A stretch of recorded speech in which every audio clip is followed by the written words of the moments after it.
so. No, no, no, no. I don't think so. No, no, no, no. It's never, ever, ever, ever, ever, ever gonna happen. I don't think so. No, no, no, no. I don't think so. No, no, no, no. It's never, ever, ever, ever, ever. Impact. The force where two lives come together. Sometimes for good, sometimes evil. I say, Williams, probably not there. I'm definitely against it. Seems to forget we have our stockholders to answer to. Phone Mrs. Williams, Della. Tell her to be ready in about an hour, and I'll pick her up. Yes, sir. You phone San Rafael and see if those papers are on the way over from the executive. Yes, Walt.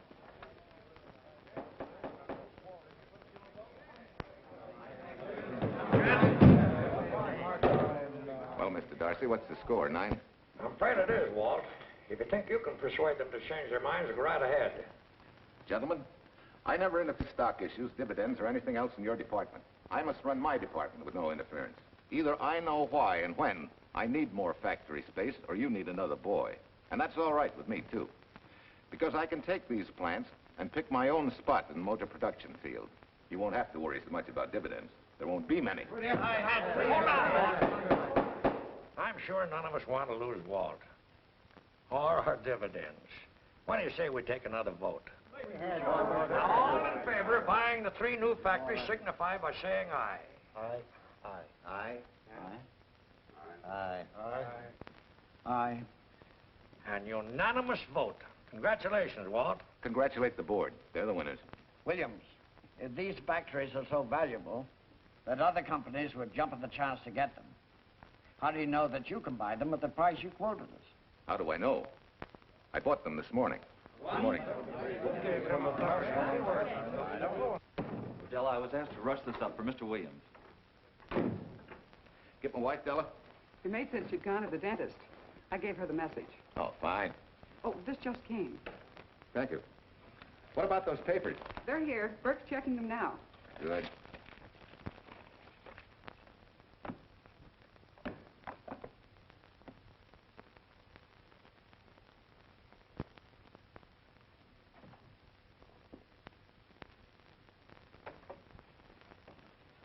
Congratulations, Walt. Take a look at Clause 4. Those provisions haven't been clarified yet. Oh, no?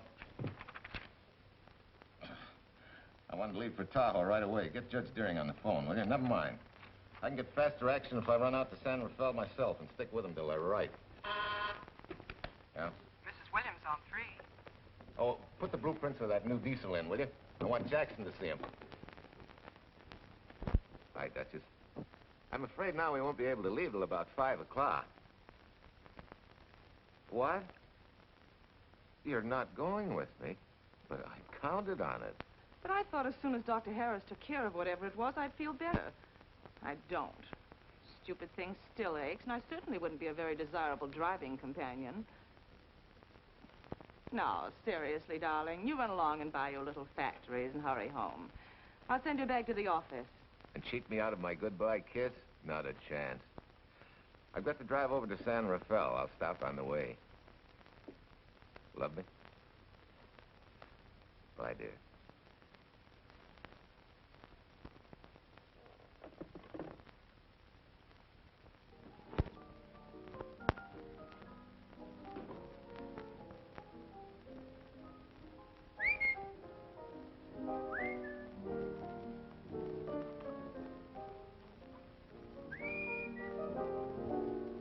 How do you expect me to whistle through a toothache?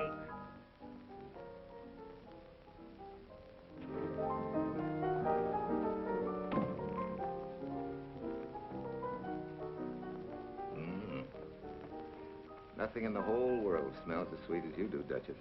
Certainly don't feel sweet. I was grouchy as an old bear. Well, old Doc Williams can give you something to fix that. Close your eyes. Relax a minute. Take a look at that, see if you don't feel better. Oh, Walt. Oh, darling, it's beautiful.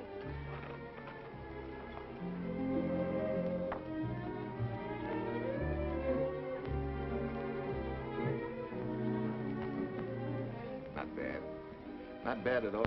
You know, to quote my wife, I like monograms on things. It shows they belong to me, unquote.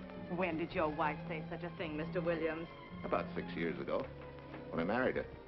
She gave me the first monogrammed shirts I ever owned. Those were the words on the card. I still have it. I certainly hope your board of directors never discovers what a softy you are. They won't, don't worry. I have only one vulnerable spot. What really happened this morning? All I got out of Della was that you stalked out of the office with blood in your eye, back in no time with canary feathers in your mouth. Oh, I clipped those birds' wings, but short. No one's gonna vote me down, sweet.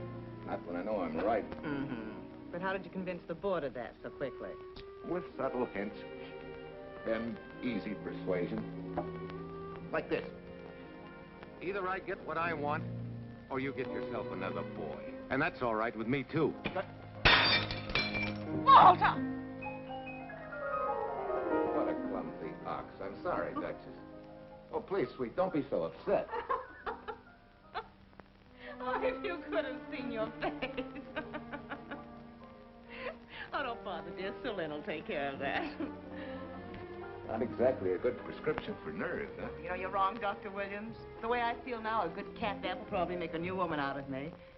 And if it's not going to make you too late... Yes? Well, I'm sure that by 5 o'clock I'll... Swell. I'll run over to San Rafael, get things ironed out, and be back for you by 5. On the nose. Darling, wait. That's perfectly silly. I'll take a taxi cab and meet you in Sausalito. There's a drugstore on a corner opposite the square. I'll be there at 5 o'clock and we can go straight on up to Tahoe. That'll save you all that late afternoon traffic and all that time it'll take to come and pick me up.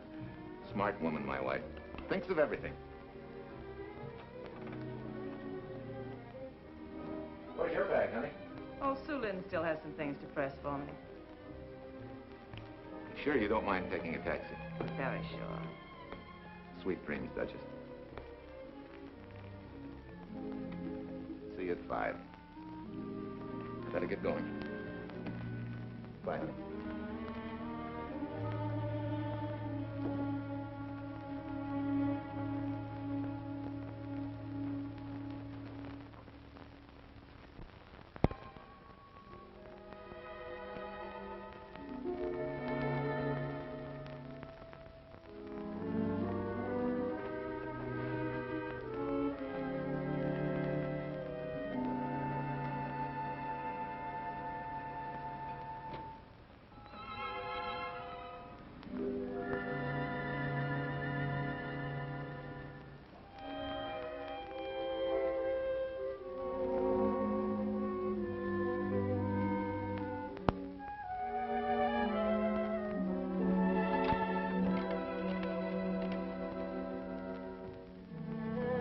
Long distance?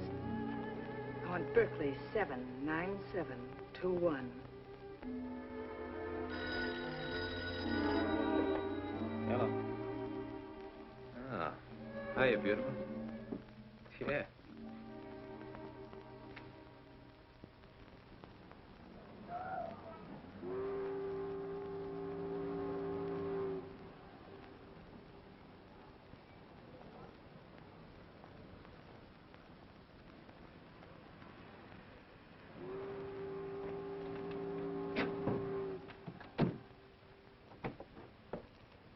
Here. Don't forget, turn this stuff over to a bellboy at the Airport Hotel in Oakland. Tell him to hold it for Jack Burns. Jack Burns, the Airport Hotel. That's right, I'll be checking in later. What do I owe you? $1.15 a here. All this stuff back to Oakland. Yeah, here. Buy yourself a new kit. Thanks.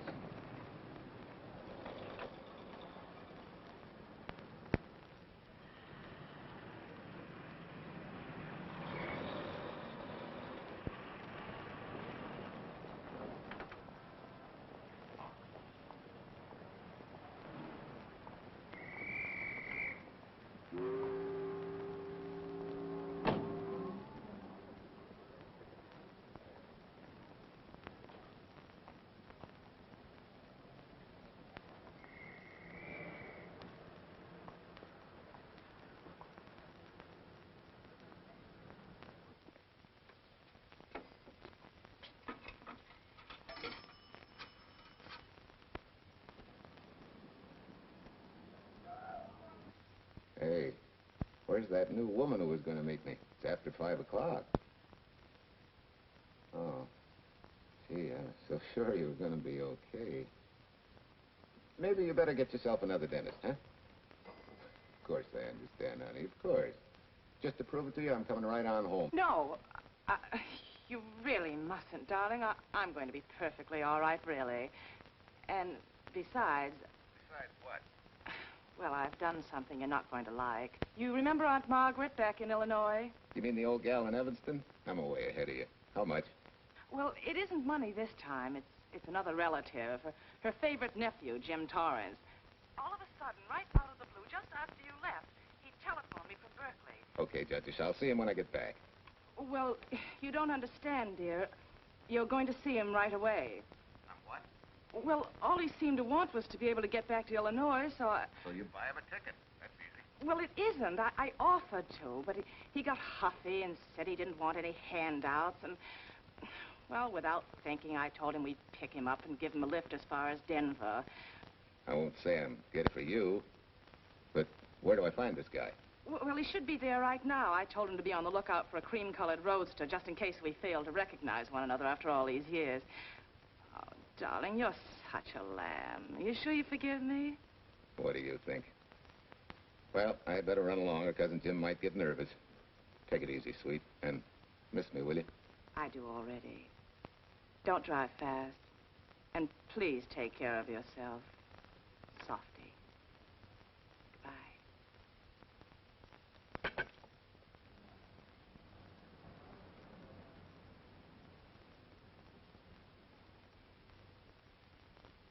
Hello, Della.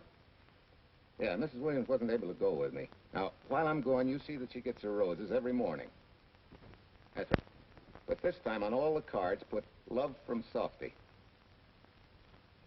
Yeah, S-O-F-T-Y.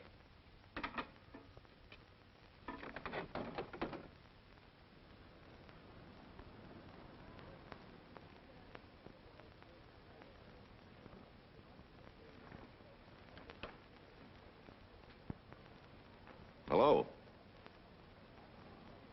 You must be Jim Torrance. Yeah, that's me. I'm Walt Williams. Hiya, Jim. Hi. Where's Irene?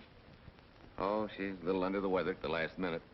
Worse luck. Oh, that's too bad. I was hoping I'd see her. Yeah, I'm disappointed, too. Where's your luggage? Oh, I'm wearing it. Less trouble that way.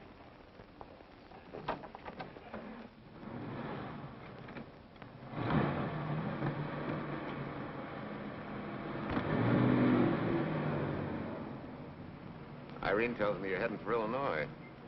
Yeah. Going been a little rough, huh? Haven't exactly been worried about my income tax. What's your line, Jim? Oh, guess I'm a better salesman than anything else. You know, I can give you a couple letters when you get back to Chicago. It might help you. It's fine. Little in with a top brass never hurts. What outfit were you with? Patton's Third Army. How was it? Rough. Except for the time in Italy. I kind of liked it there. Patton's outfit never got to Italy. Of course. But most civilians never know or care, and I figured you didn't either. Well, I fooled you that time.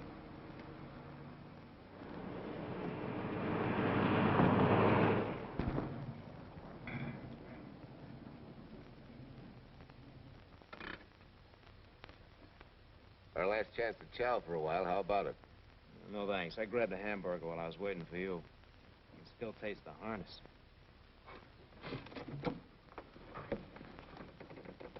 Sure you won't change your mind? No, I'm gonna grab a little shut-eye. Thanks.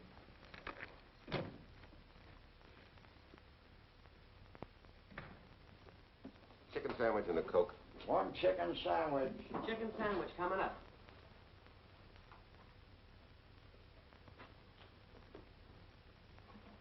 Give me change for $1, will you? Yes, sir.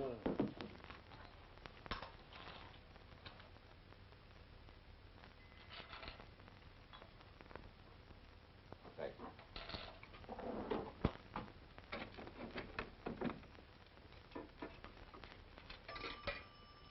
San Francisco.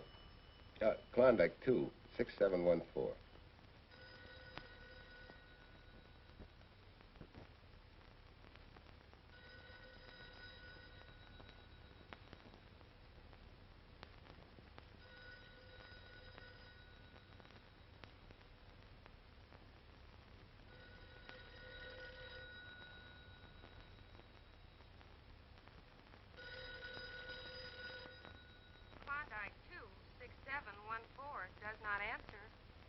Oh.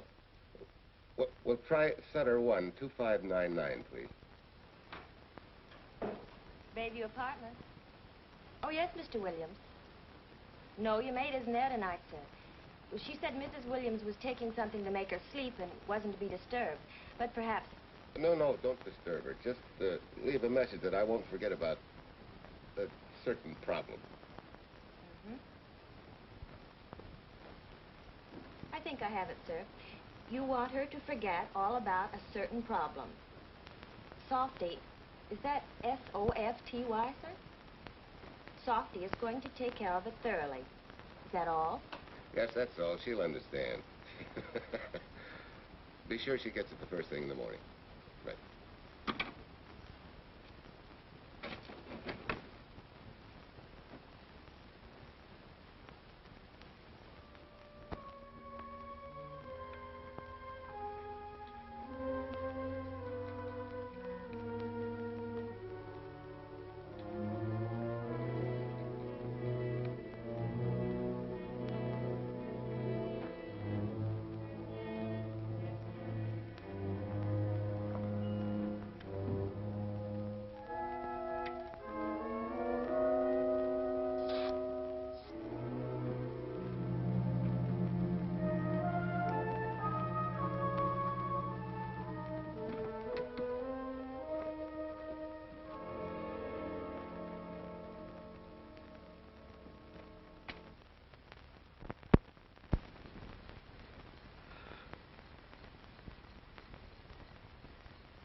Oh, hi. It's been so long since I've been behind the wheel of anything but a Caterpillar or a Jeep. I had to find out what a real buggy feels like. Why don't you drive for a while? Oh, swell. Nothing would suit me better.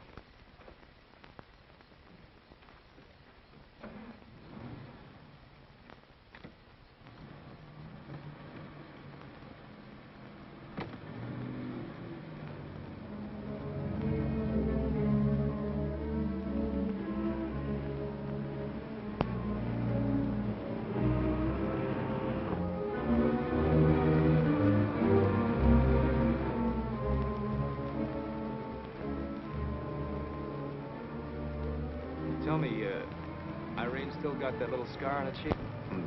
The one she got from the fall? Yeah. You can hardly see it now, though. How'd you know about that? She just got it last summer. Thought you said you hadn't seen her for years. Oh, from Aunt Margaret, of course. How else? She always sends me the news in her letters.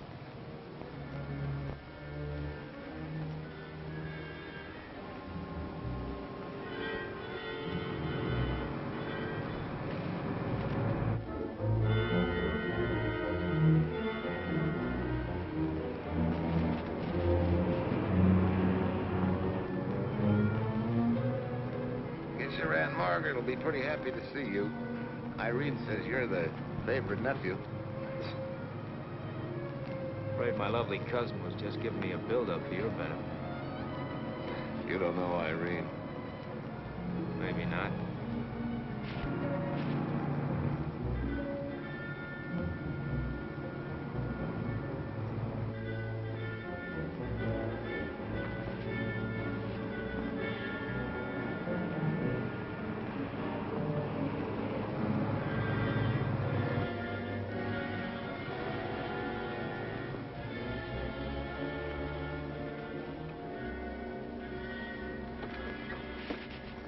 What's the matter? I think we got a flat.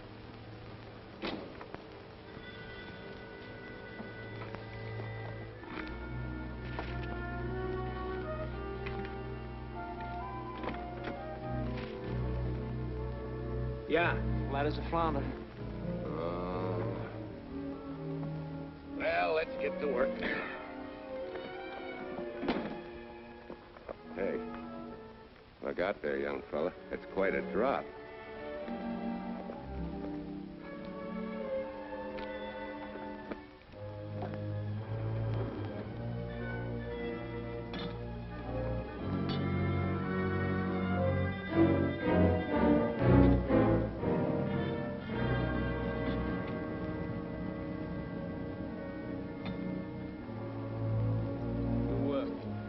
Flashlight?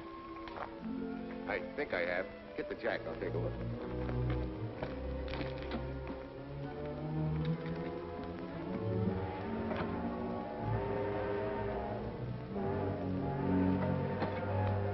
Did you find it?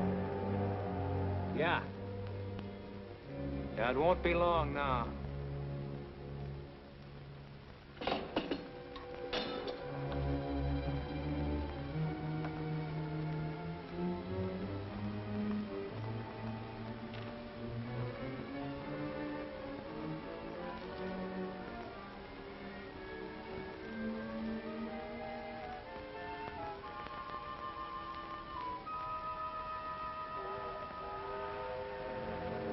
Come on, let's get going. Wait a minute. Did one of your cufflinks fall out? Huh? Well, something dropped. I heard it fall right down there at your feet. Oh. Well, you must have rolled under the car.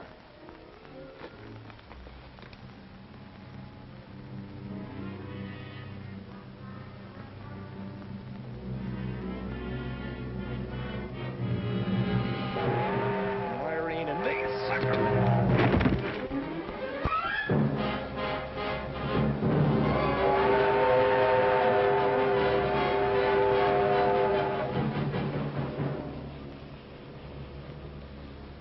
Hello.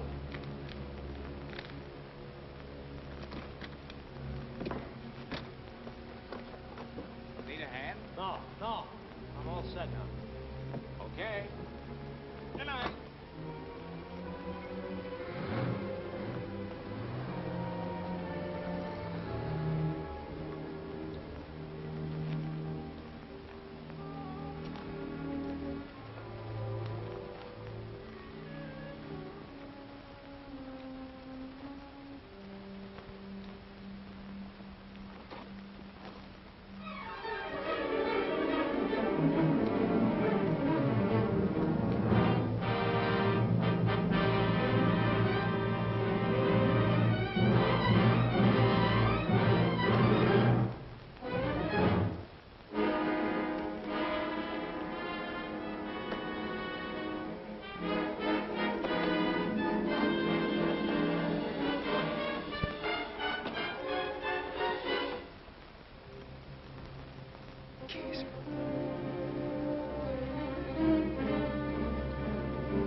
Must be crazy.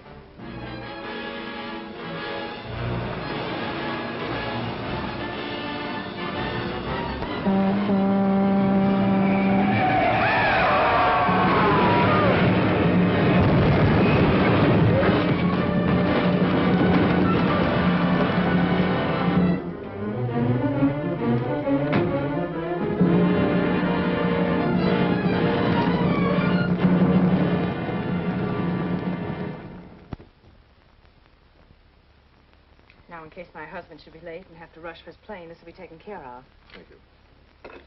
Tell Mrs. Burns at 3:02.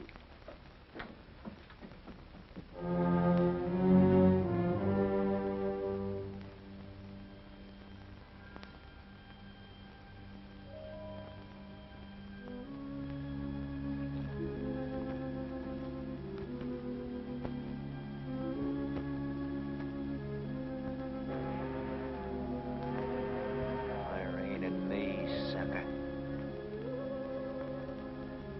Irene and me, sucker.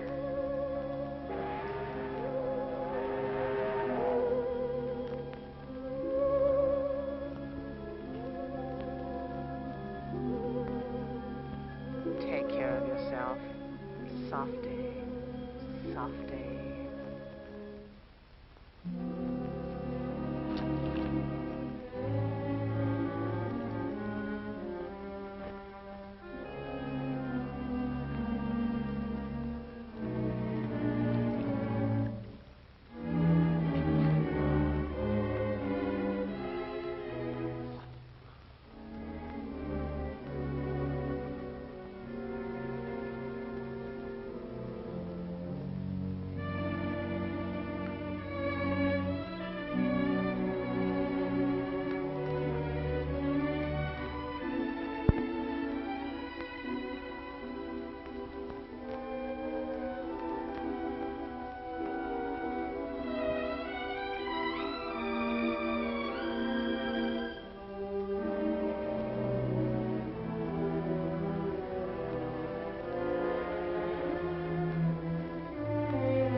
Young lady, Excuse me.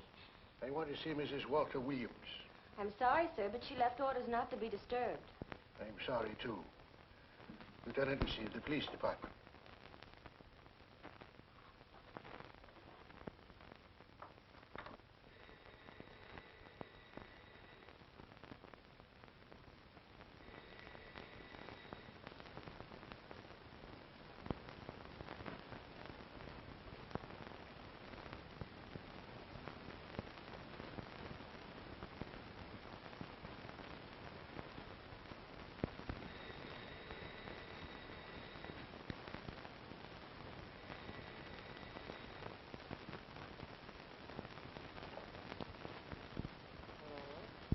I left orders not to be.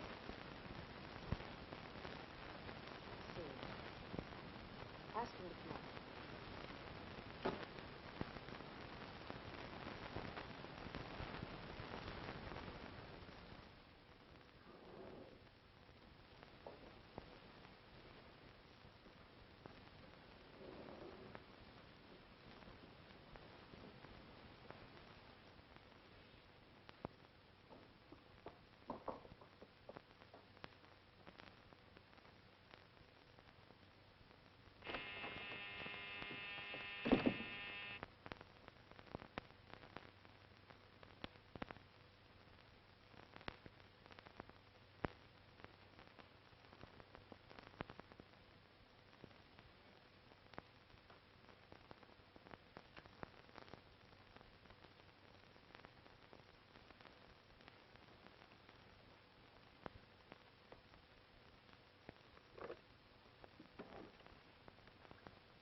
Yes? I'm Lieutenant Quincy with the police department. I'm sorry to disturb you at this hour, but... may I come in? Of course.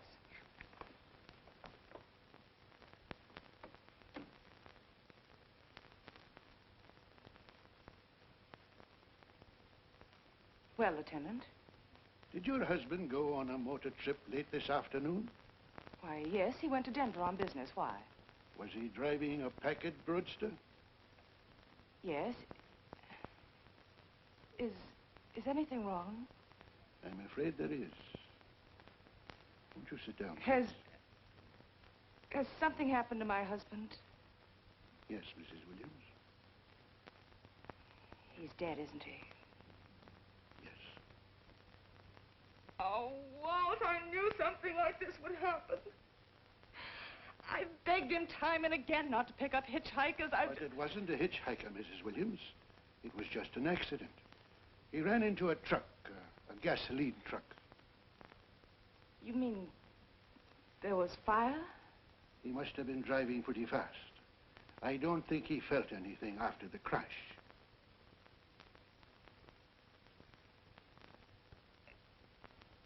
If there's nothing more you need me for, Lieutenant, I think I understand. And may I say you've taken this with a great deal of courage. Good night, Mrs. Williams.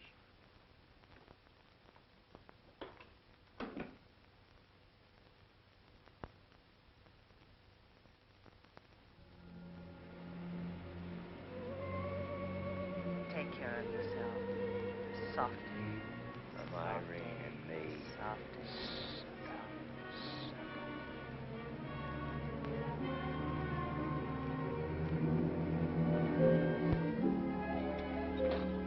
Ready? Yeah. That Williams must have been quite a guy. Yeah, he went to work for Universal Motors as a sheet metal worker. Mm-hmm. Less than 10 years, he's their top production man. Well, he sure went out in a blaze of glory. Yeah. Let's go.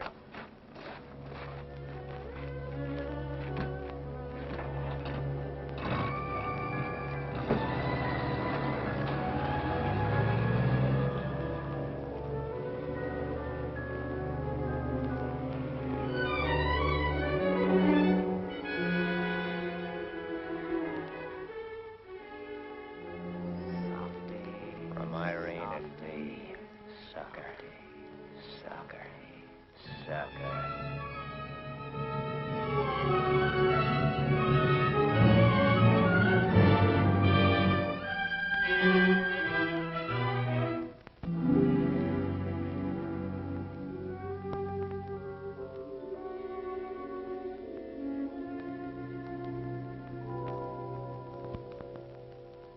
Well, could Mr. Burns have taken a later plane and still made connections for Mexico City?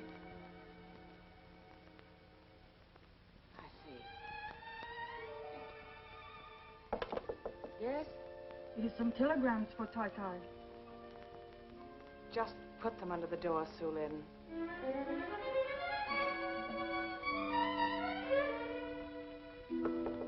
Please, Tai Tai, a policeman Quincy most anxious to see you.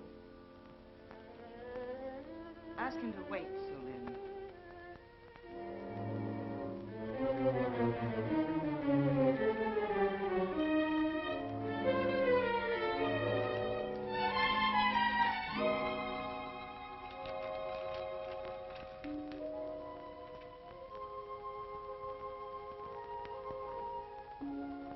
Mrs. Williams will see you presently. Will wait, please.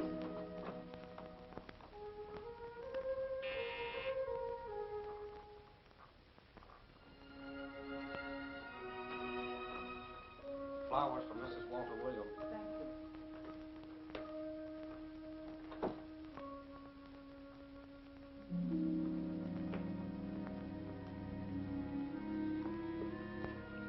Roses like Mr. Williams always sending when he's away. You seem to have been very fond of Mr. Williams. Sulin is honored to have served him 5 years, and he... I'm sorry to keep you waiting, Lieutenant. I wouldn't be disturbing you again if it wasn't necessary. And I would be keeping you but a moment. You're being very considerate. Won't you sit down?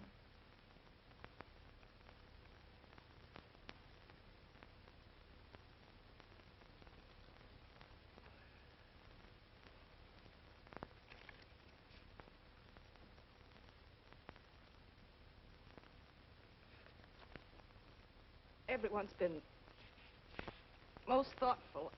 And why shouldn't they be? Forgive me. I'm all right now. What was it, Lieutenant? The state police would like to have some information. They found some wavy skid marks for quite a distance on the road, as if the car had been out of control when it crashed.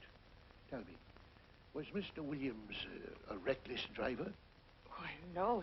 He was a fast driver, but certainly not reckless. Well, was he a heavy drinker? Quite the contrary. But what about his health?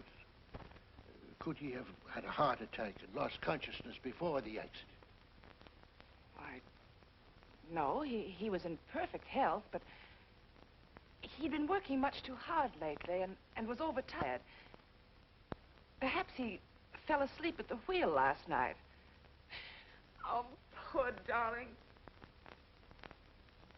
If only I'd been able to go with him last night, he might still be alive. Well, maybe so and maybe not. You mustn't blame yourself, Mrs. Williams. Fate plays an important part in these matters. Your handkerchief.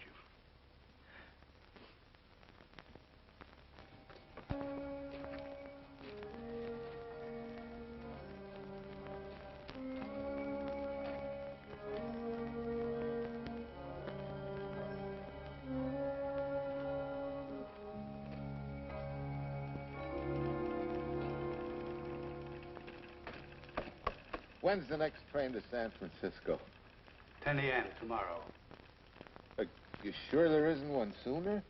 No, I'm sorry.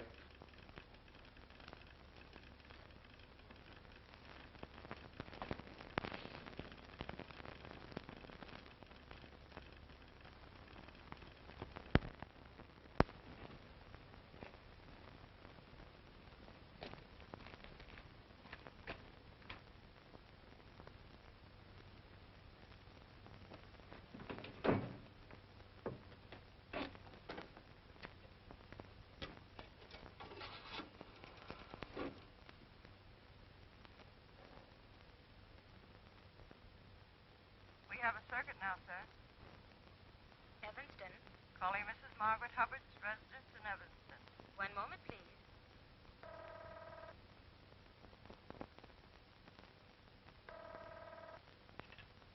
Hello?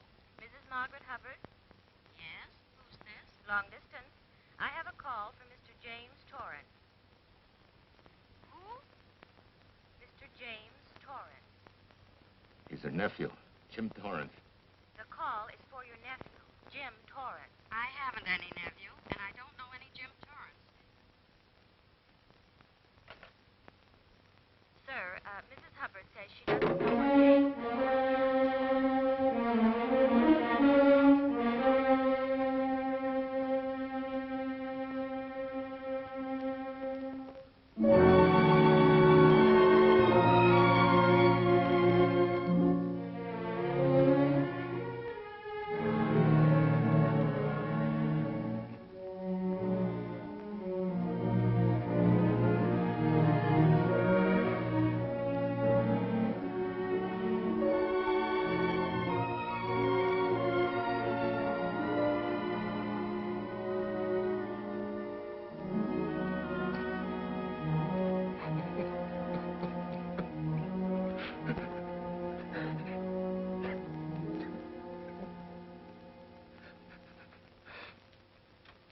What's the matter, son? Looks like you need a doctor. Doctor? I can't leave the station, but old Doc Bender's just across the road there. Yeah. Doctor? Think you can make it? Yeah. I'll make it.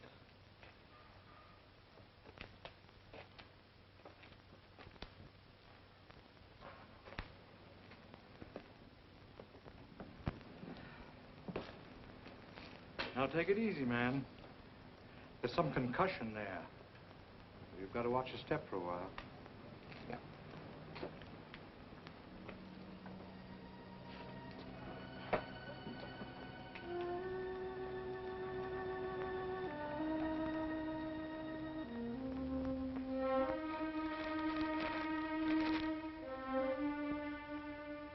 Walter Williams' beautiful widow, who by her own request sat alone in the family alcove during the service.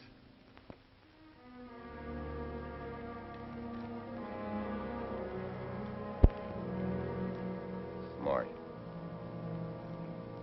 Someone might have caught her licking her chops.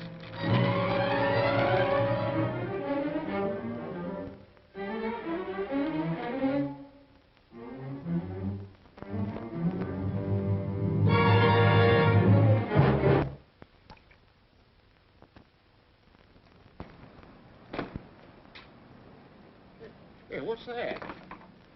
Walter Williams. Walter Hey, ain't that the guy that... For the love of Mike, what's that briefcase doing here? He's dead. They did him a dirty trick if he ain't. Hey, now, wait a minute. Don't touch it. We better turn it over to the police.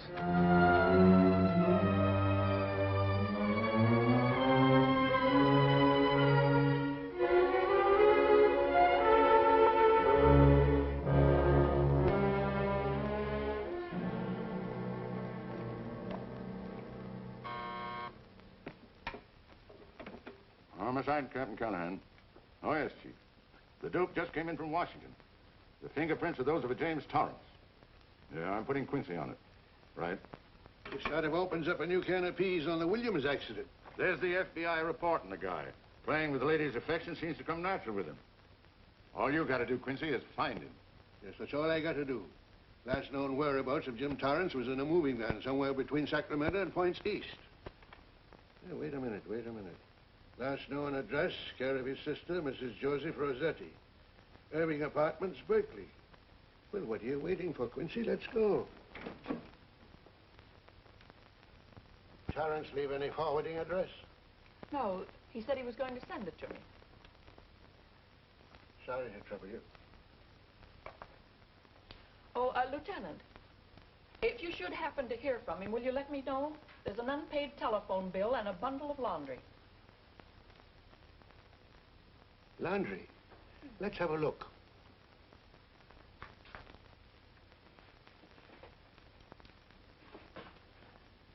I may have to take this along with me. Not without a receipt, you don't. You mean you don't trust the police? In my business, you don't trust anybody.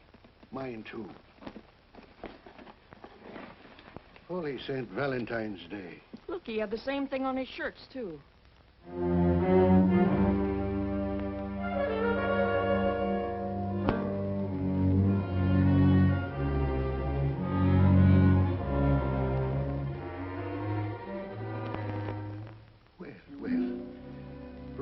In your late tenant's life. Did you ever see the lady? You know, I never did. But I always knew when she'd been here, the wonderful perfume.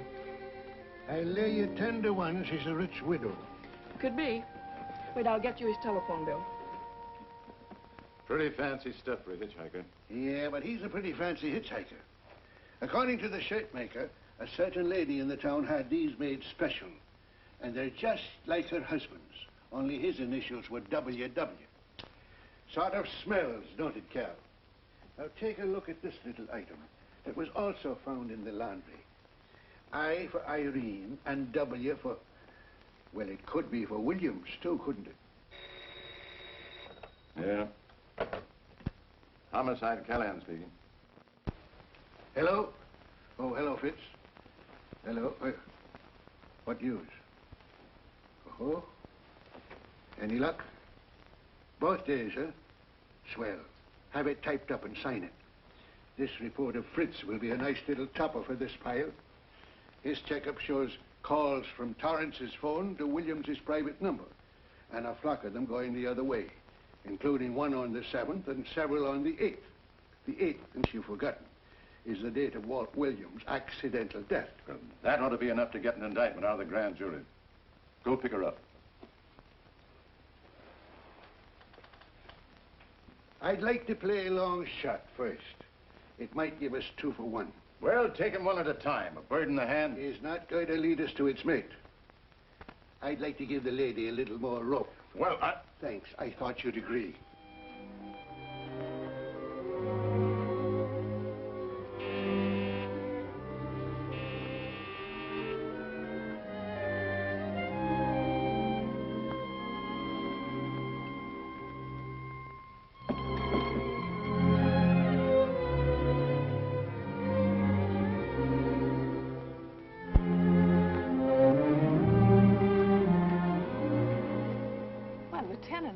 You just caught me. I'm glad.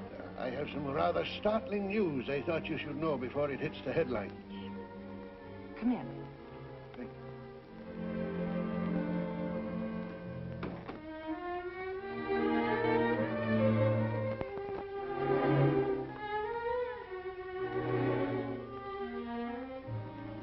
Lieutenant. Thank you. I'm very anxious to hear about news. It seems that your first hunch, remember, that a hitchhiker was responsible for your husband's death? Well, Mrs. Williams, you may have been right. I don't understand. Your husband's briefcase turned up in Kansas City yesterday in a moving van that had stopped at the scene of the accident that night. Apparently, the murderer made his getaway in it. That explains the wavy skid marks that made us suspect your husband was ill or unconscious at the time of the crash. Yes, I suppose it does. And by now, the man is probably out of the country and never will be found. Don't you worry, Mrs. Williams. There were fingerprints on that briefcase. And as soon as we get the FBI report from Washington, his identity will be known and his description sent out on police broadcast. Oh, we'll find him all right. But just now we're keeping things quiet so the murderer will feel safe until we are ready to close in on him. Yes, I can see the wisdom of that. Yes, I thought you would understand and cooperate. As soon as we know his name, it is possible that you might recognize it as someone with a motive. There's that possibility. You know I'll do everything I can to help. I'm sure of it. Now I'll run along. You'll hear from me. I'll let myself out. Don't bother. And don't worry. Good day.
$1.35.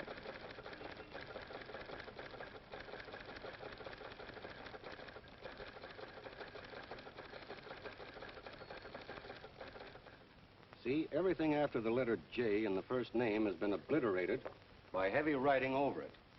The only impress letters legible are those between words or before them, like RNS at the end of this name here, and the Hotel Santa here before the word Evanston. Well, Tom, don't you think it's about time you retired? Why, there isn't even evidence there of Mrs. Williams' intent to communicate with Torrance. And who do you think she beat apart to the telegraph office to wire to?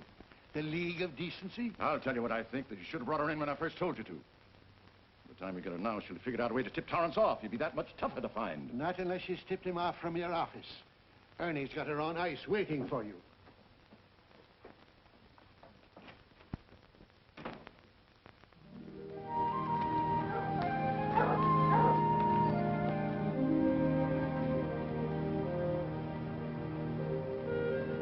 Pretty good, huh? Fastest growing little town in Idaho.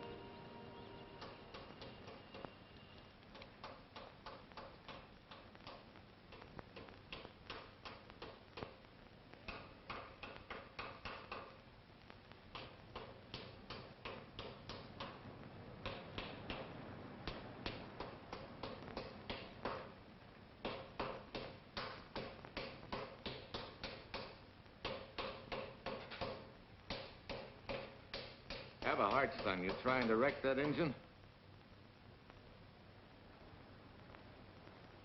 Oh. Sure. It's a hobby of mine. The way you're going at it, you can't miss.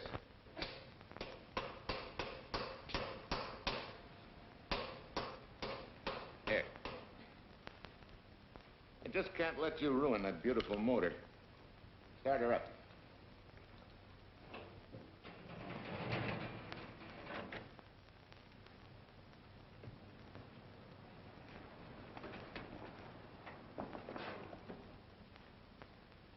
Okay, start her up.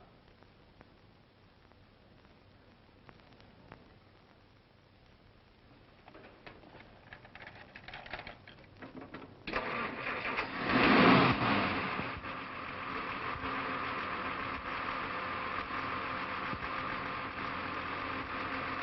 her off.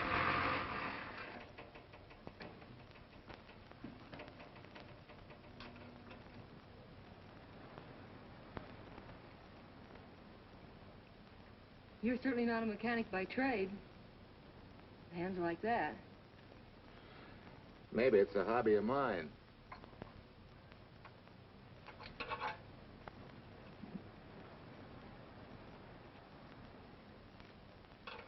Gee, what happened to your head? Perhaps I was talking when I should have been listening. Okay? Okay by me. Lot Hill. So long, Marcia. Bye. He's all right now. You better lay off though till the boss gets back. I'm the boss. I guess the new cars are a little bit over my head. Now, with a jalopy, it's different. Aren't there any mechanics around here you can hire? No, they all went over to the new factory in Mansville. I guess they got better wages. Tough break. Yeah. How much do I owe you? Oh, forget it. Well, I'll be shoving along. So at least have a cook in the house. You might as well. Marcia, can I use your phone a minute, please? Sure, help yourself, Uncle Ben. Never arranged but what it cost. 650, please. Flat tire this morning. Now the danged engine stalled on me. Nice and cold. Wilson's garage? No, I did not give you the wrong number. Fine thing using my phone to cheat me out of repair bills. Aren't you ashamed? Gave me the wrong number. 650, please. You're a nice girl, Marcia Peters, and your ma's a fine woman. And I'll always buy my gas and oil here. But you ain't never gonna tinker with my car again. Busy? Busy. Always busy. Say, we're not so busy. Would you like to do another good deed and give Uncle Ben a hand? Why not? Where is your car, mister? Maybe I can help you. Why, are you a good mechanic? Very good. And very reasonable. Well, just what you need, girl. Better hire him. It's an idea, Uncle Ben. Come on. Thanks for the Coke. Sure.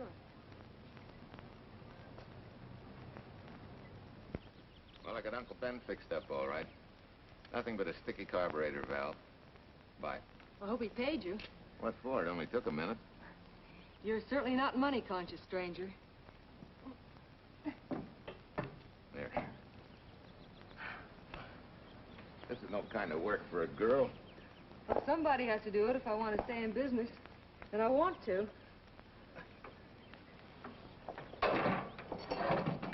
Must be some business that you're better suited for. Couldn't you lease this place to somebody? Sure.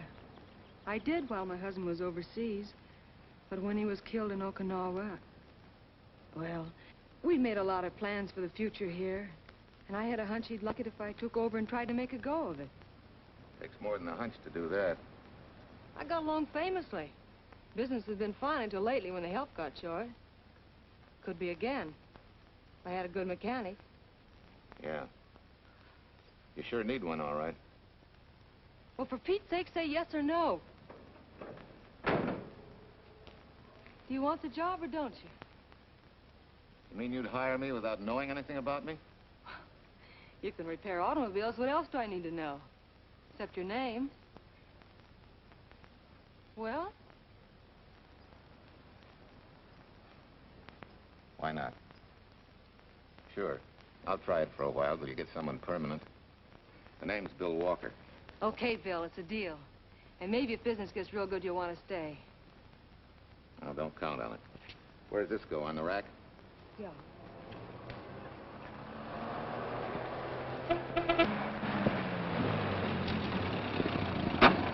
Marcia!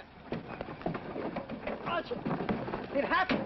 It's a boy, 8.5 pounds. Pair of shoulders like a prize fighter. Well, congratulations, Papa. How's Jay? Ah, perfect. Everything's perfect. Gotta get down to the store and tell the gang. Almost forgot. Oh, gee, thanks, Ed. I'm sorry, I won't have enough for the gang. Yippee!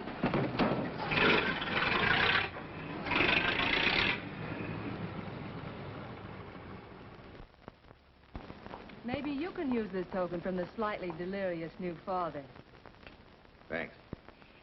Say, we haven't settled the matter of wages yet. Maybe I can't pay your regular salary. Suppose we leave that open till you find out how much I'm worth to the business. Doesn't seem to be any business right now. Might be a good time for me to get rid of this beard and find a place to board. We live right next door. I'll go ask Mom. She'll know of a place. Sort of a peaceful house. I noticed it this morning. Oh, gosh, I forgot. She's down helping Mrs. Wellesley with her canning. Mom finds homes for everything from stray cats... To stray mechanics? Well, you're not a stray anymore. I'll go phone. Pearl, 674, please. Hello, Miss Westler. May I speak to Mother? Hi, Mom. I've got some good news for you. I hired a man for the station. Yeah. No. Nobody we know. He's from out of town. Needs to place a board. You got a good one up your sleeve? Okay. Says she has to meet you first to come home for supper. Huh? And you like apple or cherry pie? Cherry. Cherry it is, Mom. See you later.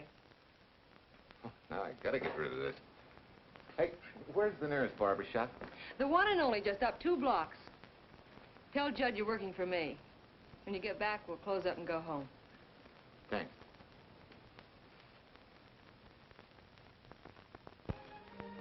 Well, that's real nice. You must have had a good bringing up, young man. Thank you for the young man. We thank thee, O Lord, for thy bounty, and ask thy blessing on this food, and on the new friend who shares it with us. I hope you're good and hungry, Mr. Walker. Who wouldn't be? Marcia, she eats like a sparrow, with all the hard work she does, too. May I have your plate, please? Well, she can start taking it easy now. Boss, the help. Thank you. She never takes anything easy. Has to put her whole heart and soul into everything she does. Well, now that you're through with me, Mom, how about Bill? Have you thought of a place for him to stay? Well, why can't he stay right here? We have a spare bedroom going to waste. And I think you like my cooking. Like it? That's very kind of you, Mrs. King, but it seems an imposition. Imposition? Nothing. That's good business. I can get back what I pay you in board and room. Well, Marcia, what a thing to say. If you'd like to stay, we'd like to have you. We have some more vegetables. Mrs. King, you have a boarder. May I have a biscuit, please? Oh, excuse me.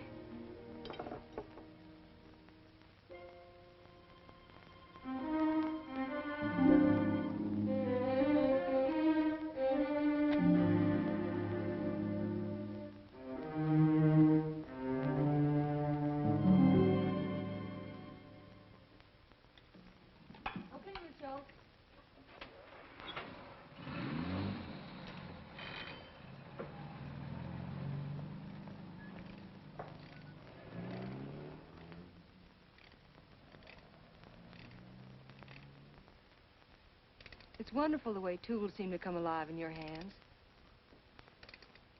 You seem to sort of come alive, too. As though you got real pleasure out of working with them. I do. When you're doing a job with them, you can't think of anything else. Bill, if something's bothering you, why don't you get rid of it? What would you prescribe, doctor? Amputation. For that stupid chip on your shoulder.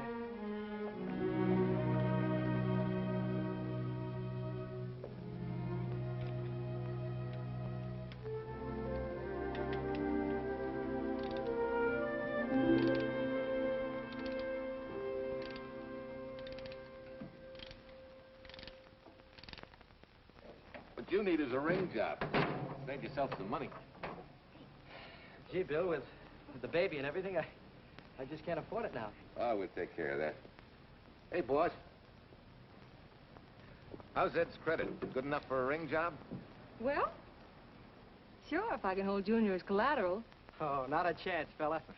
Never mind her. I'll do it on my own time. Oh, thanks, Bill. Maybe we'll see you tonight, huh?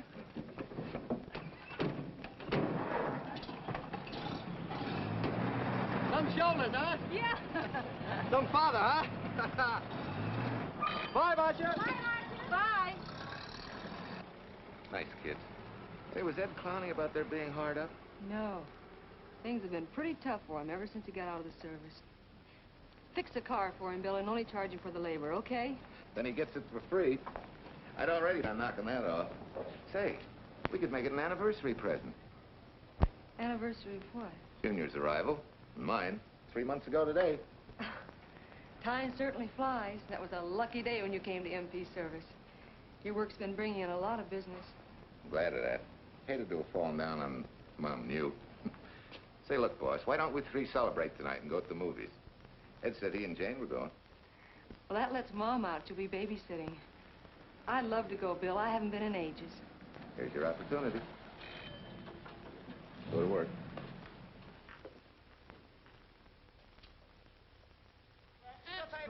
Irene Williams, held for murder. Read all Extra. Irene. This is Sheila Graham with the latest news of the shocking Williams murder case. While beautiful Irene Williams is held for trial, charged with conspiring to kill her late husband, the police are searching for James Torrance, believed to be the lover of Mrs. Williams and her partner in the horrible murder of Walter Williams.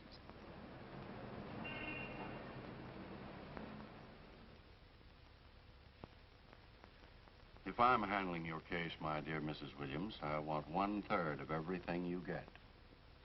You're out of your mind. You don't realize what I'll get as Walt's widow. Perhaps you don't realize the spot you're in. Torrance's fingerprints were found not only on your husband's briefcase, but, in a manner of speaking, on your reputation as well. There's a detective named Quincy, a very smart cookie. He isn't exactly for you. Frankly, Mr. Warner, I'm beginning to wonder if my attorney is for me. Underestimating the enemy's ammunition would scarcely be wise. Now, if we can get to trial before Torrance is found, he'll never get a conviction. But... But what? If he shows up, we may have to fry him. Oh, no. Let's not cross that bridge until we have to. But if it comes to a choice, we're not going to burn, are we?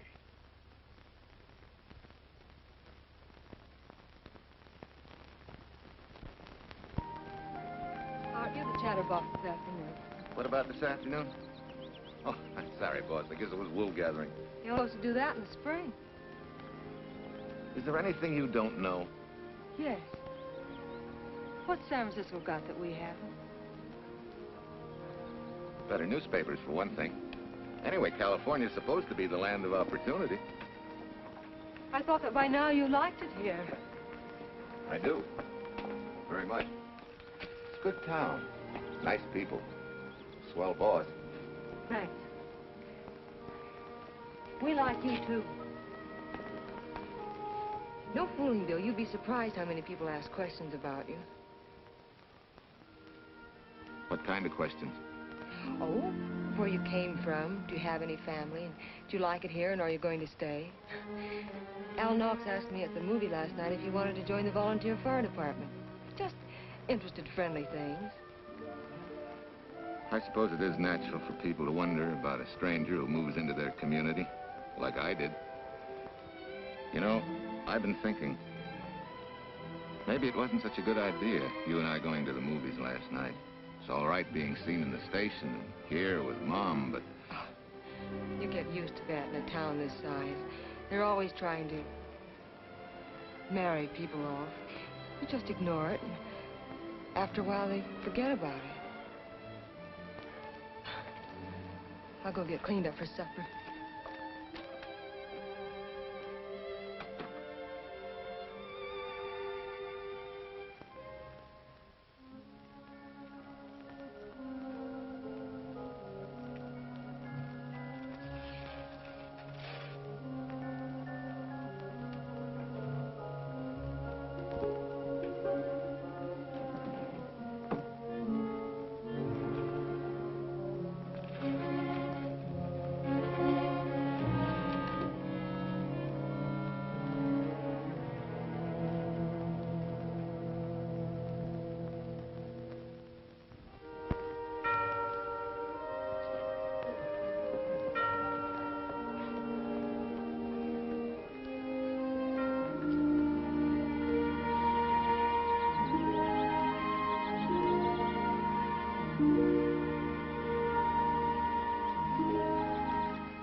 I hate to tell you how many years this Sunday takes me back.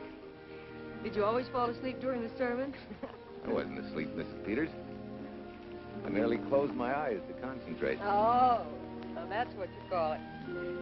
I had to nudge you to stop you from nodding. Quiet. You're disturbing my reminiscent mood. Even smells the same. Could be the same bees buzzing in the same clover. As they say, you can take the boy out of the country, but... A rolling stone gathers no moss. It has to stop rolling sometime, doesn't it, Bill? Sometime, maybe. We grow a very becoming shade of moss here in Larkspur. Don't you think? You grow a lot of nice things here. Anyone in particular?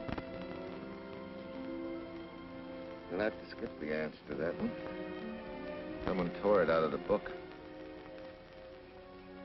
You're married, aren't you, Bill? Yep.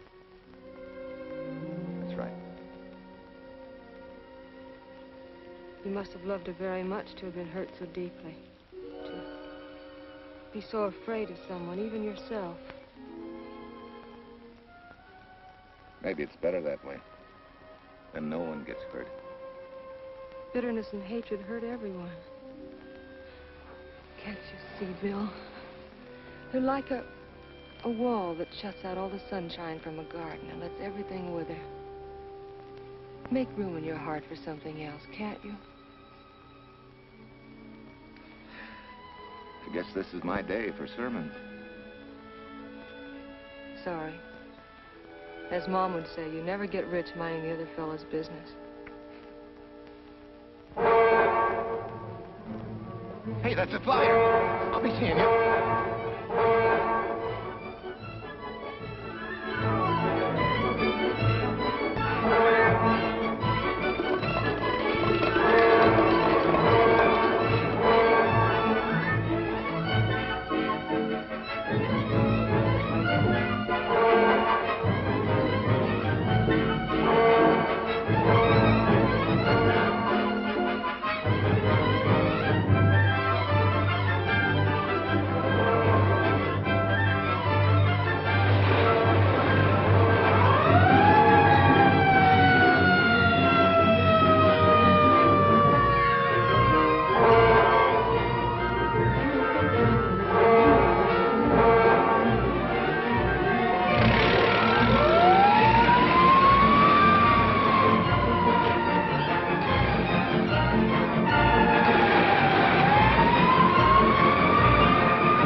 Wesley sent a couple of jars of peaches. Said you helped her can them. Oh, thank you. When I delivered the doc's car, he insisted that I have a bite with him. Where's the boss? Took the book back to the library for me. Huh? What a day. Hey, what's the idea? Are you darning my socks? Well, I thought a drawer full of holy ones isn't doing you much good. I found it when I put fresh papers in your bureau yesterday. You have a heap of things that need mending, haven't you, son? Does Marcia know? Do you think I'd tell her? This is your problem, Bill. Because I found out about it doesn't give me the right to tell anyone else, not even Marcia. When you trust folks, you trust them, and you give them a chance to work out things the way that seems right to them. How can one little woman be so big?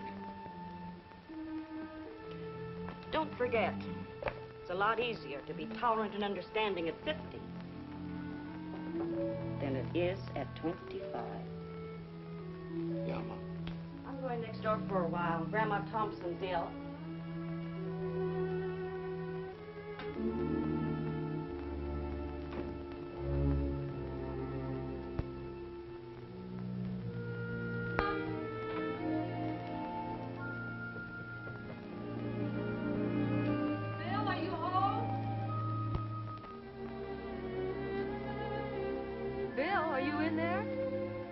Yeah?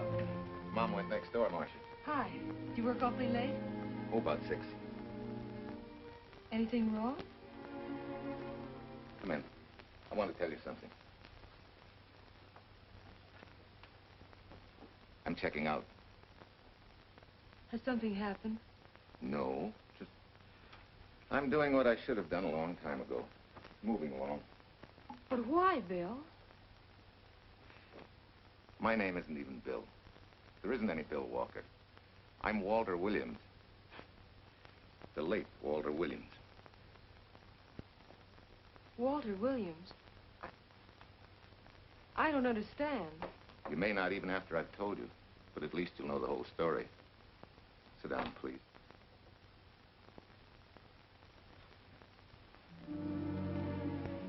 Finally, Larkspur. And you. From there on, you know. I'm glad you're going back to make things right. Going back? Wild horses couldn't drag me back. What are you going to do about your wife? Nothing. You're going to let her go to trial for murder? Oh, no, Bill. Why not? She tried to kill me, she and her cousin. But they didn't. Who says they didn't? Let them try and prove it. No matter what your wife did, she can't be tried for something that didn't happen. Oh, Bill, can't you see? You bet I can see. She deserves everything she's getting. Sorry part of it is they'll never convict her. No, Bill. The sorry part is you're not big enough to take a hard jolt to your pride and to your ego. Sure. It hurts to be tricked and cheated by someone you loved and believed in. But that doesn't give you the right to take justice into your own hands, to trample on the hearts of others and walk out on life. A barren, frustrated boyhood. A marriage to a woman who accepted my love, yet despised me so thoroughly she resorted to murder. I'll never think of our moments together without nausea.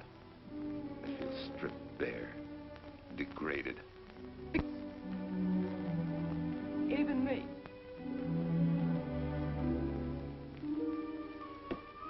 Oh, Bill, please. Don't destroy the one chance we have for happiness. We haven't got a chance. Doing the right thing never works out. I know. In this world, you turn the other cheek and you get hit with a lug wrench. Forget me, boss. Try and forgive me.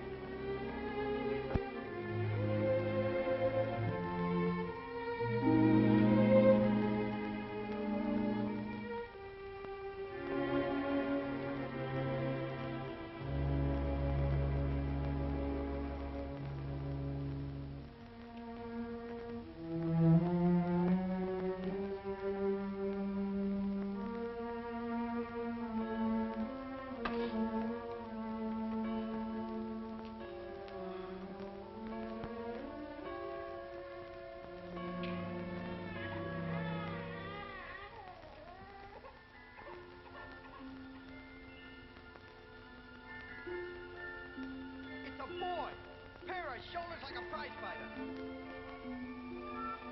You know, I hate to tell you how many years this Sunday takes me back. You have a heap of things that need mending, haven't you, son?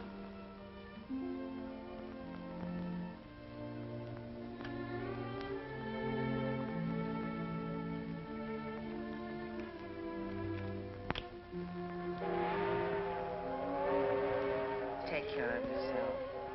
Softly. Irene and me.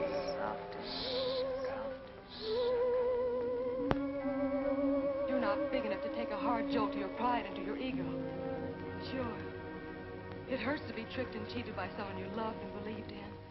But that doesn't give you the right to take justice into your own hands. Trample on the hearts of others and walk out on life. Oh, Bill, please. Don't destroy the one chance we have for happiness.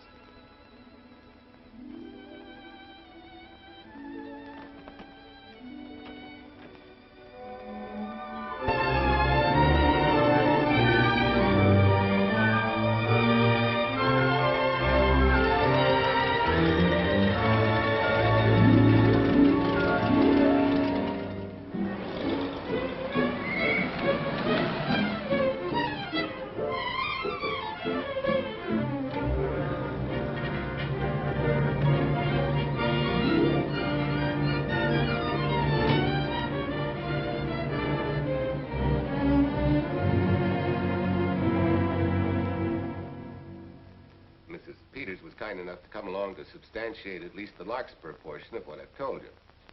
Very thoughtful of you, Mrs. Peters.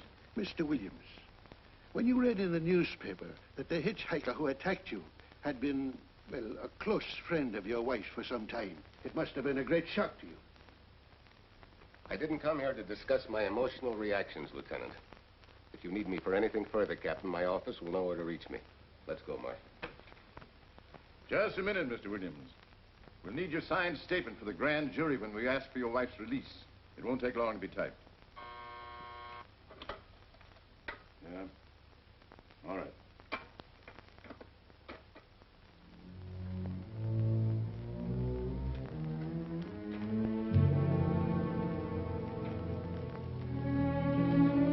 Come in.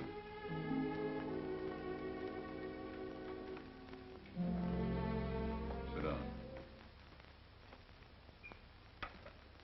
Mrs. Williams, we have news for you. Really? I can scarcely wait.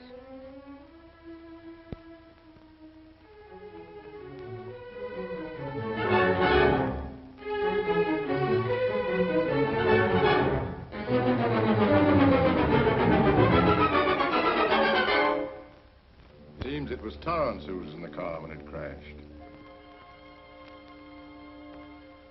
Jim?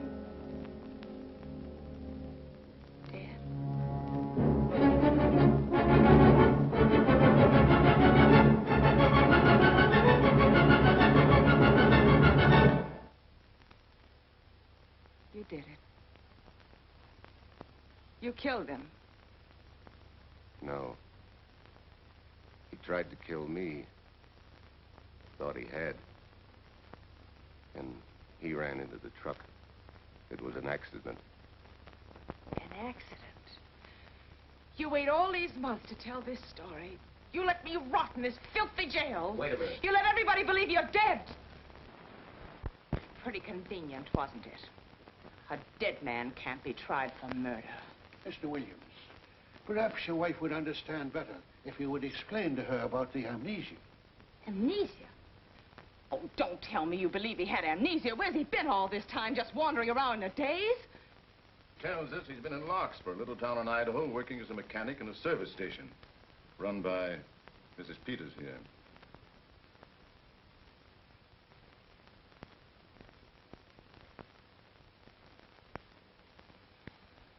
I understand perfectly. Now that my chance for happiness is dead, I suppose you'll demand the divorce I begged you to give me so that I could marry Jim. That's fantastic. Yes, isn't it? After you telling us that the man you picked up was a perfect stranger. Well, that's not true. The time and place for meeting Jim had all been arranged. I must advise you There's a law that a wife can't testify against her husband. There's a law against murder, too, but that didn't stop him, and nothing's going to stop me until I'm through. It's all right with me, Captain. Go on. Talk your head off.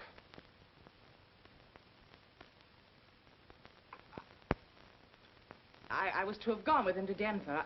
He insisted on it, although I was quite ill. Several hours before we were to leave, he came home. There was a violent scene. He threatened to kill me unless I agreed to give up Jim. And I wish he had. This is incredible. Not one word that she has said is true. Then you have nothing to worry about. Mrs. Williams, was there a witness to the threats you mentioned? No. Unless the maid overheard. She was in the apartment. In fact, she picked up the pieces of the vase that he threw at me. Where is she now? I don't know. She left me suddenly after all this began. Please, could the questions wait? I feel rather ill. Will you have Mrs. Williams ready for the grand jury at 10 o'clock tomorrow morning? That's all.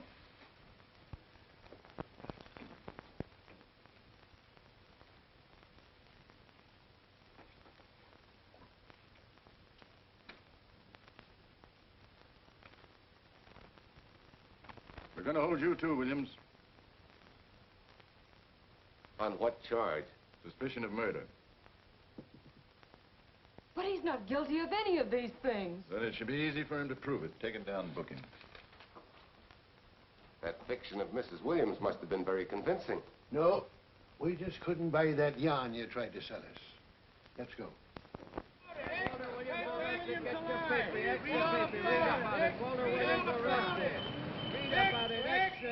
Watch me, wife freed and murder charge. Extra, get your paper. Walter Williams charged with murdering wife lover. Extra, get your paper. Irene Williams goes free. Husband held. Extra, get your paper. Wife freed and murder charge. Walter Williams charged with murdering wife lover. And Daly's going to cover Williams' office. Okay, boys, hop to it. I want all I can get by 10 a.m. tomorrow for the grand jury. Okay, Chief. Oh, Tom, don't miss a bit. Dig up everything you can on Williams and the Peters dame. You sort of believed Irene Williams' story, didn't you, Ben? She made better sense than he did. Well, sure, she's a better liar than he is. Don't forget, I went all through her grieving widowhood with her. She's a bad customer. Well, that's for the grand jury to decide, and Williams insisted on letting her talk. So it's his funeral. Funeral, all right. Especially with that yarn he told. But murder's out of character for him. There's a few pieces missing somewhere. There might be in Idaho, if it's not too much out of character for you to get going. You're going to miss me, Cal, when I retire next year. Maybe I'll join Private Eye and solve your cases for you.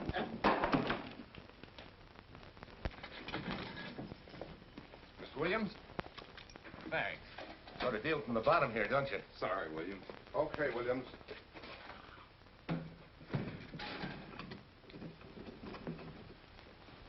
Well, not very good news, judging from your faces. Well, Walt, the grand jury returned indictment against you. Mrs. Williams was released.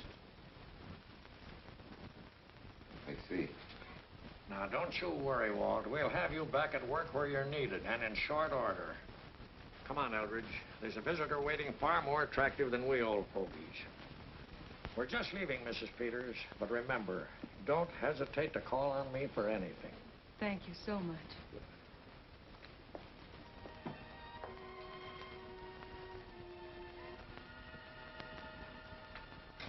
Hi, boss. Bill, what have I done to you? If it weren't for me, you wouldn't be here. If it weren't for you, I wouldn't be. I came back here because I wanted to believe in the things you do. I still do, no matter what happened. Will you do something for me? Go back home, where I know you'll be taken care of. Not a chance. You'll have to think of a better reason than that to get rid of me. I'm a big girl now. I've just been to Larkspur, Williams, where I found these newspaper clippings. Of course, some of them are 3 months old, but you seem to treasure them, so I brought them along. So? I don't think they exactly substantiate your claim of amnesia. As if you were interested in substantiating any claim of mine. Now, let's get one thing straight. Most people, when they get in a jam, think the police are only interested in the prosecution. Our job is to get the facts, the truth. And the truth never hurt anyone but the fellow that lied. Unless he was a beautiful woman. Oh, quit kidding yourself, Williams. You made the boner. I had no more to do with Torrance's death than you did. And out of the whole population of Northern California, you just happened to pick up a hitchhiker who happened to be your wife's boyfriend. Ah, have a heart, Williams. I suppose you'll tell the truth when you take the stand, but you better have some mighty conclusive proof if you expect the jury to believe it. Wait, Lieutenant. Bill, we all know you're not guilty, but we're going to need help to prove it, and need it badly. Lieutenant Quincy can't take sides, but if we're right, he has to be on ours. And I have a hunch he wants to be. Why don't you tell him the whole story? All of it. Please. I'd like to. Quincy, very much. Guess I should have told the whole truth in the first place. But I wanted to clean this mess up with as little scandal as possible.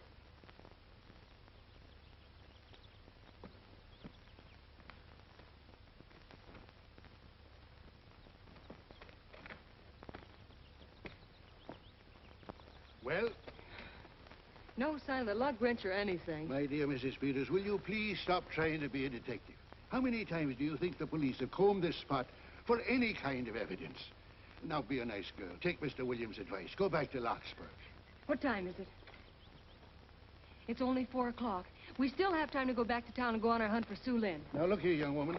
You've had me on the run since early morn. But, Lieutenant, the maid seems to be our only hope now. We've got to keep looking till we find her, that's all. That's all? Wait. She was naturalized, wasn't she? Suffering chopsticks. Quincy, you dumb flatfoot.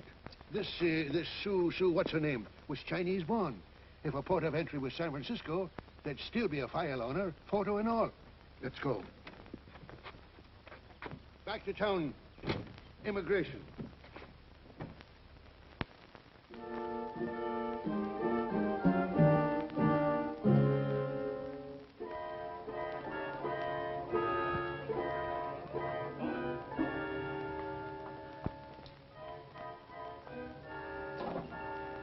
The council has given us the right lead.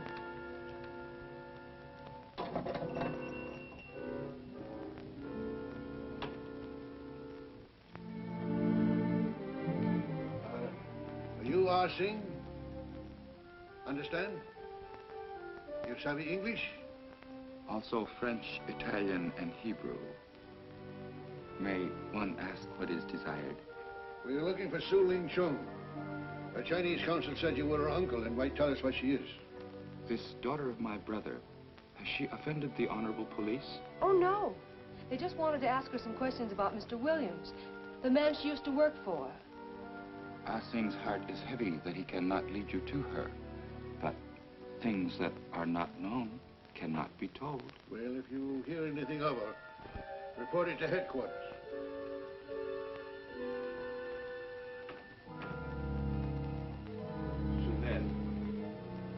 Untruth is not good for soul, and not wisdom when told to policemen. Better for the soul to be kind than to be wise. Su Lin must keep silence to help in this matter.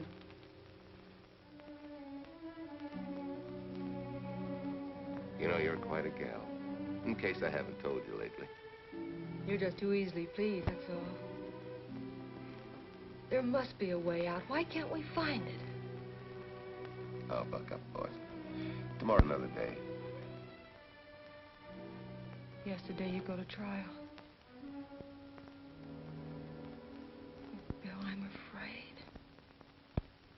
And the state intends to prove, beyond any reasonable doubt, that the defendant, Walter Williams, did, with malice aforethought, kill the deceased James Torrance, whom he knew to be his wife's lover.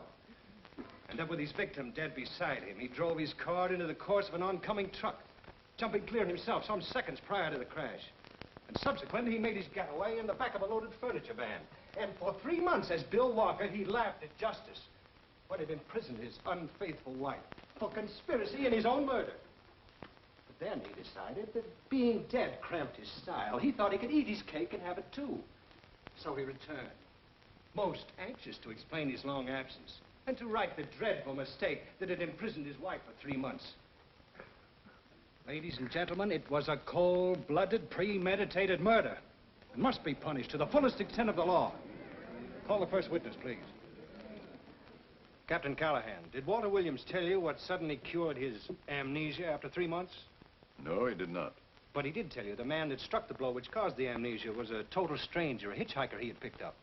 Yes? And that he knew nothing of this man's identity or relationship with his wife until he suddenly recovered from his amnesia and heard or read the details. That's what he said. That's all. Thank you, Captain. Your witness, Counselor. No questions. No. I saw no signs of amnesia, but definite concussion. He was a bit evasive in answering questions, but not vague or unsure. In your opinion, Doctor, could this head injury have been caused by a fall? Yes. If the head had struck on some object, such as a stone or a metal pipe. That's all. Thank you. Your witness. Dr. Bender, are you familiar with a tool known as a lug wrench for changing automobile wheels? I'm afraid I am, sir. I've had a regular epidemic of flat tires lately. Well, then, in your opinion, could this head injury which you treated have been caused by a blow from a lug wrench? Yes. It could have been caused by that, too. Thank you, Doctor. The ones with the earliest dates, you will notice, are heavily creased, as though they'd been carried in a wallet or a coat pocket. Thank you. Lieutenant Quincy, will you kindly tell the court where you found these newspaper clippings?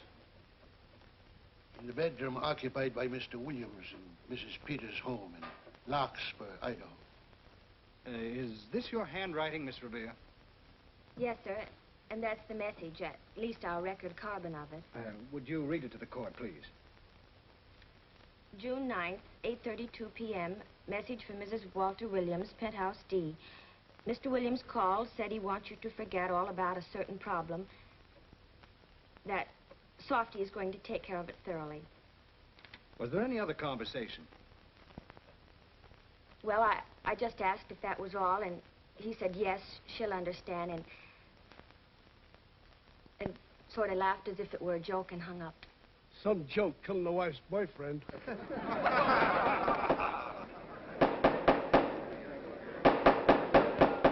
is the state versus Walter Williams.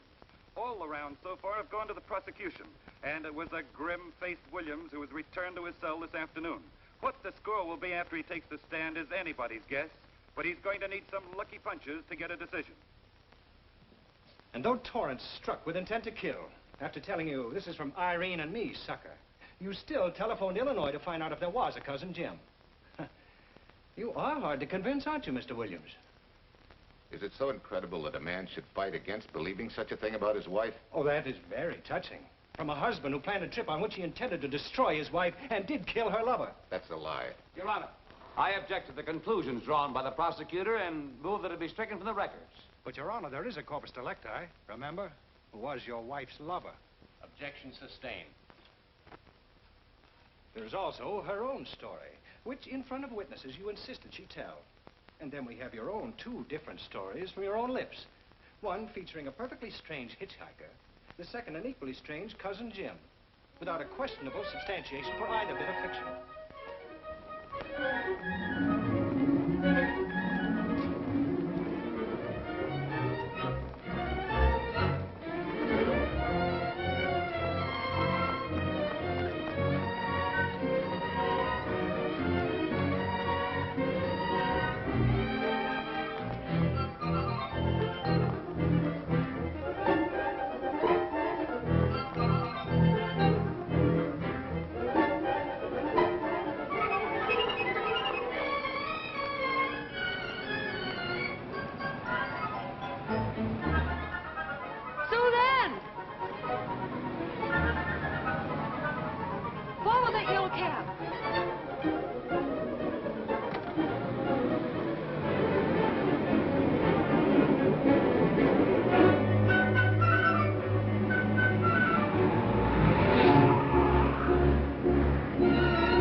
thing.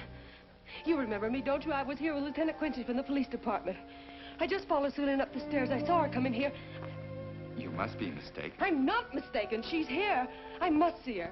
Our thing, don't you understand, is to save a man from prison, even from death. I will send her to you.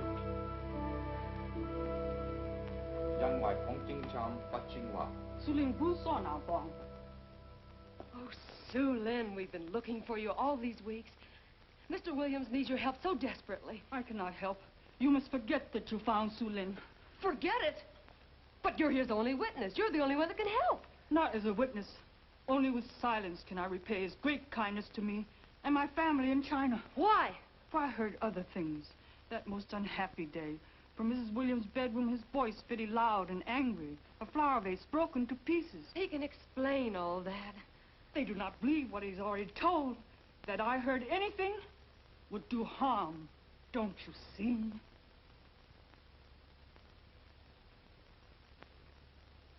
Yes. Much sorrow comes from women who know not honor and truth. And Mrs. Williams, she was not true even to that Torrance man. What made you say that? That night when he was killed, her sickness was but wall of falsehood, behind which she could go secretly to a meeting place. You mean she went out that night? Sue Lynn, are you sure? Yes, because next morning in her bedroom I found street shoes that had been worn.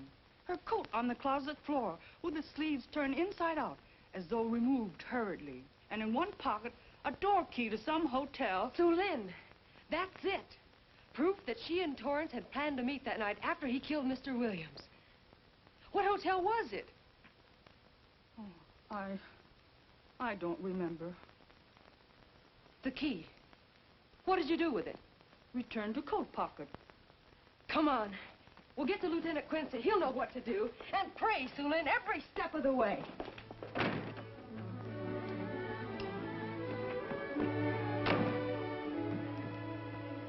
Now hold everything.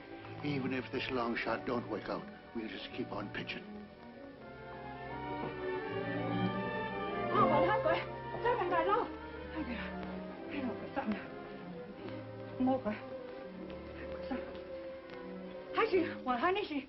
Here it is, yes.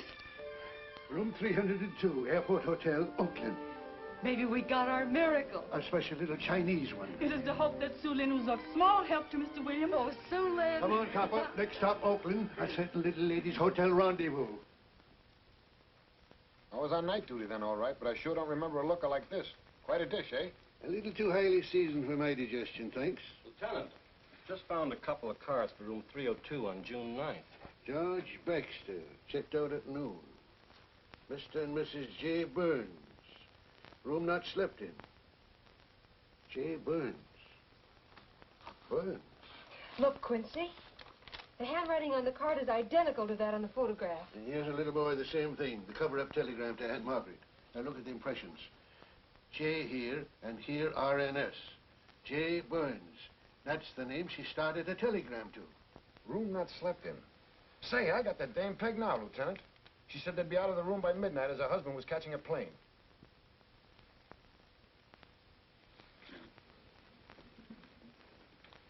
But Quincy... Reservation for Sam Andrews. Yes, sir. This ties it all up, doesn't it? Yeah, like a greased pig. What do you mean? We've got the evidence now, the proof. Of what? Sue Lynn's theory that Irene was playing the field? This evidence only proves that she came here to keep a date with a man named Burns. We can't even prove that he didn't keep the date. But you know he didn't. There wasn't any Burns. It was only a name that she and Torrance used. Fine. If you can prove that, Williams will be free. But none of this will prove it. Sorry, copper, but we are just up another blind alley. Well, ain't. Yes, sir. There's a couple of sample cases from Mr. Sam Andrews came up from the station this morning. Take them to Parlor B right away. Sure thing, sir.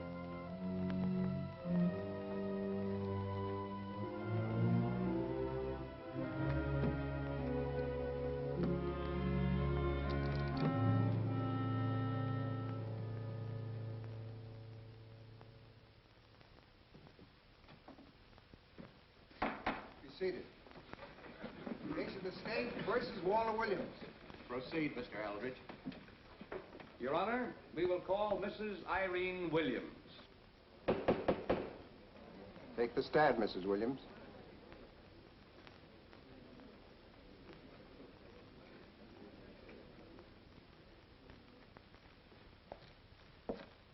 Raise your right hand. Do you solemnly swear that the testimony about to give in this cause to be the truth, the whole truth, and nothing but the truth, so help you God? I do. Hey, what cooks? The defense calling her? Mr. Eldridge, what's the purpose in calling this witness? Merely for purpose of identifying handwriting. Now, Mrs. Williams, this photograph of you... Was stolen from my apartment. So, according to the inscription, to Walt, my adoring and adored husband, Irene, this belongs to Mr. Williams. This is your handwriting, isn't it? Of course. I'm touched that he should have wanted it so badly. And this telegram, addressed to Mrs. Margaret Hubbard, is that also your handwriting? It is.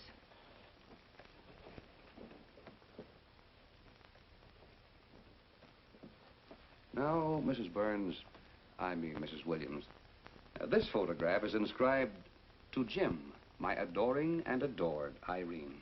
Did you write this, too? I see no point in all this. Merely answer counsel's questions. Did you write it? I did. And these letters addressed to Mr. James Torrance, did you write them? Yes.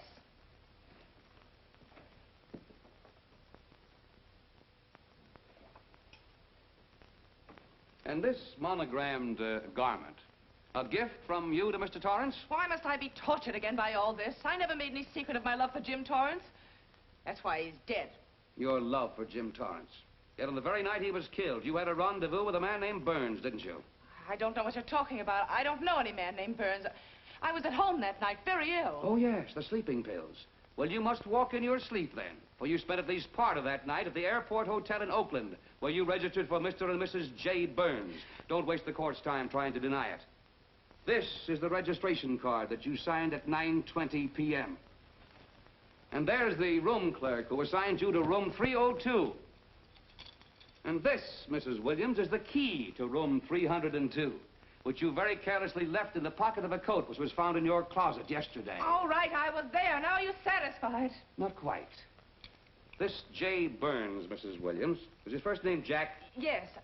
Have you been in contact with him lately? No. How long since you've seen or heard from this Jack Burns? Well, I don't know. I don't remember. You bet she doesn't remember, because there isn't any Jack Burns, and there never was. That was an alias for Jim Torrance. And it was Torrance who was to have met you that night, after your charming little plot to kill your husband had been duly executed. It's not true. It's not true. I have bad news for you, Mrs. Williams. I can prove it's true. These pajamas, these letters, this picture, all of which you identified for the court, were found in this suitcase, which is full of the clothes and personal belongings of Mr. James Torrance. And the suitcase was found in the baggage room of the Airport Hotel, where it's been held since June 9th. And it says on this tag, in large print, hold for Jack Burns. That is all, Mrs. Williams. Just a moment, Mrs. Williams. Your Honor, in view of the evidence presented, we now ask for a dismissal of the state's case against Walter Williams. And we intend to charge Irene Williams with conspiracy to commit murder against her husband, Walter Williams. Oh, no.